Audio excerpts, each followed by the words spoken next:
All right. Along with Unit 5 and 6 TEKS, we're going to spiral in a few old TEKS, meaning we're going to throw in some things that we've taught you before and see if you still remember them, okay?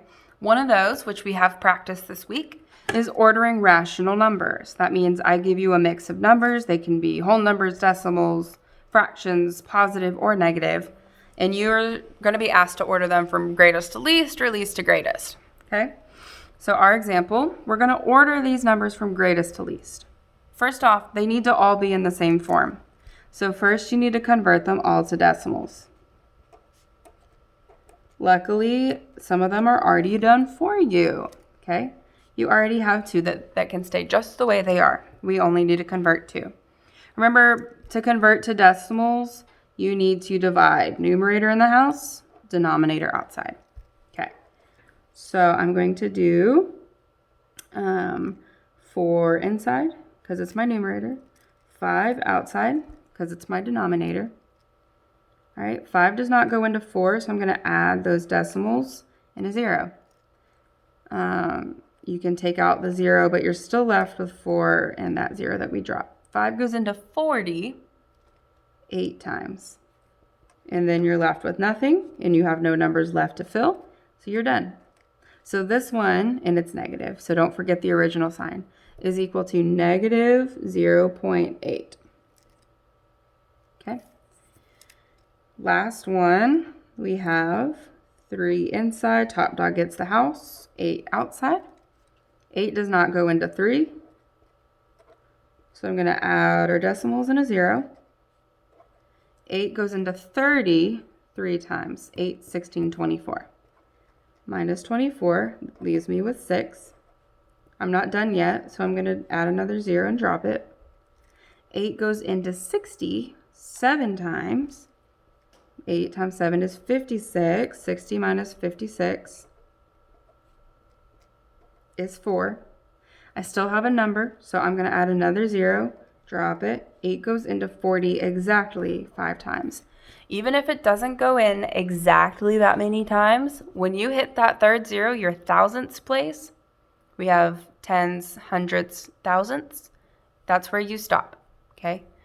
And then you can round. In 6th grade, we go to the thousand. So this is the same as 0.375. All right, we're not done yet. We have them all as decimals, but you should not just sit and stare at them. You need to order them. Put them in a place value chart. Okay, we have our tenths, hundredths, thousandths. All right, our first one is a negative 0.4. The second one is 1.4. Third one is negative 0.8. And the fourth one is 0.375. And we're going from greatest to least, meaning I need to pick the one that is the largest to go first. Okay, I'm running out of room, so I'm going to write largest over here and put them in order over there. All right, so first I have largest. So my negatives are obviously some of my smallest, so then I'm comparing 1.4 and 0.375.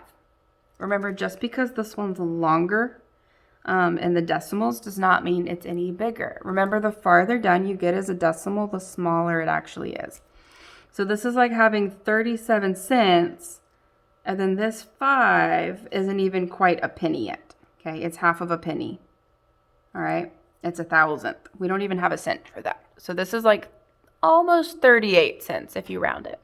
Whereas this one is already $1.04, which is 40 cents. You can fill the rest in with zeros if you want. It doesn't change the value. Either way, this one is biggest. All right. So we have our 1.4 is largest. All right, back over here. So this one's done. That leaves this one as second because it's larger than both of our negatives. And this was 3/8. Remember, you have to go back to its original form in your answer choice, so don't get mixed up. All right, now we need to compare negatives. The greatest one will be the one that's farthest to the right on the number line because those numbers are bigger. So which one is closer to 0, 0.4 or 0.8? 0.4 is greater than negative 0.8 because negative 0.4 is closer to 0. It's farther to the right. So that leaves this one as the smallest. Negative 0.4 is third. And then 0.8, which is really negative 4/5, is fourth. Okay, so then this would be the order that you find them in. Please don't guess. Please don't eyeball it. It doesn't take long to divide them into decimals and then compare. So go ahead and practice. Actually write them out. You already have 2 that are decimals. You need to convert 1/3 and negative 2/5 to decimals, and I want you to order them from least to greatest. All right, you should have gotten negative 0.55 as the least, then negative 2/5, then 0.25, and then the greatest is 1/3, okay? When you converted 1/3 to a decimal, you should have gotten 0.333 repeating. Remember, stopped at that thousandths. When you converted negative 2/5, you should have gotten 0.4. When you compare them from left to right, our negatives are obviously the smallest. The smallest is farthest to the left on the number line. That'll be 0.5. It's farther down than 0.4. So this one's our least. Then 0.4 is closer to 0, so it's 2. And then we have 0.2 and 0.3 on the positive side. Okay, 25 cents is less than 33 cents. 0.25 is third. 0.333 is fourth. Okay, so